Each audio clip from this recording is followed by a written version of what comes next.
વાવ-થરાદ પંથકની ધરા પર પોલીસ અને બુટલેગરો વચ્ચે સર્જાયેલી હાઈ વોલ્ટેજ દોડધામમાં વિદેશી દારૂનો મોટો જથ્થો પલટી ખાઈ ગયો અને સમગ્ર પંથકમાં ભારે ચકચાર મચી ગઈ છે। રાજસ્થાનની સરહદે અડીને આવેલા વાવ-થરાદ વિસ્તારમાં જ્યારે ખાખી વર્દીધારીઓએ પોતાની બાજ નજર દોડાવી ત્યારે બુટલેગરોના મનસૂબા રસ્તા પર વેરવિખેર થઈ ગયા હતા।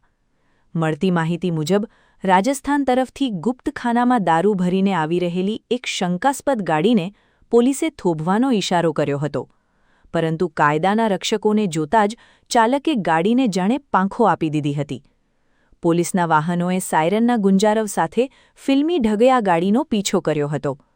આ ગતિના જંગમાં થરાદ નજીક પહોંચતા જ ચાલકે સ્ટિયરિંગ પરથી કાબૂ ગુમાવ્યો અને પૂરપાટ ઝડપે દોડતી ગાડી માર્ગની સાઇડમાં ખાબકીને પલટી ખાઈ ગઈ હતી। અકસ્માત સર્જાતા જ દારૂની બોટલોનો ખખડાટ અને લોકોના ટોળેટોળાના અવાજથી આખું વાતાવરણ ગૂંજી ઉઠ્યું હતું।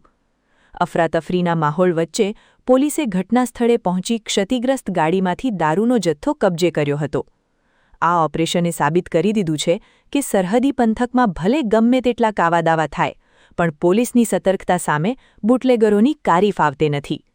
વાવ-થરાદ પોલીસે બાતમીના આધારે સમયસર કાર્યવાહી કરી દારૂની હેરાફેરીના આ મોટા નેટવર્કને તોડી પાડી આગળની કાયદેસરની તપાસ હાથ ધરી છે।